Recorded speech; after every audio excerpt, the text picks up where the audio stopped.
ఆశీర్వదించండి. మేము చెప్పిన ప్రతి మాట కూడా అది చక్కగా జరుగునట్లు మీరు కృప చూపమని ప్రార్థిస్తున్నాం. నాయన సహాయం చేయనైనా.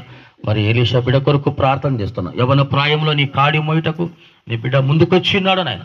ఏ సేవలో మరి ఎన్నో ఆటుపోట్లు నీ బిడ్డ ఎదుర్కొంటున్నాడు. బలమైనటువంటి పాత్రగా మీరు వాడుకోండి నాయన. ఈ ప్రాంతంలో ఒక సంఘాన్ని స్థాపించాడు. ఆ సంఘములో అనేక ఆత్మలు ఆకర్షింపబడి, నా ప్రభువా, క్రియలు లేని విశ్వాసం మృతమని. అవునాయన, విశ్వాసం అనేది బలమైనది. ఆ విశ్వాసం ద్వారా ఈ ప్రాంతంలో అనేకులు ఆకర్షింపబడి నా సంఘ స్థాపన బలమైనదిగా ఉండడానికి సహాయం చేయమని అడుగుతుంటున్నాం.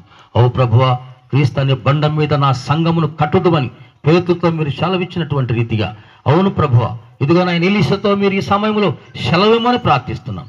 బండ మీద క్రీస్తు సంఘం, ఏ ప్రాంతంలో క్రీస్తు అనే బండ మీద నేను సంఘమును కట్టుదును అని నీ యొక్క బిడ్డ నా తండ్రి ఎలీషా ధైర్యముతో నా ప్రభు ముందుకు వచ్చడానికి సహాయం చేయనైనా నీకు స్తోత్రాలు చెల్లిస్తున్నాం.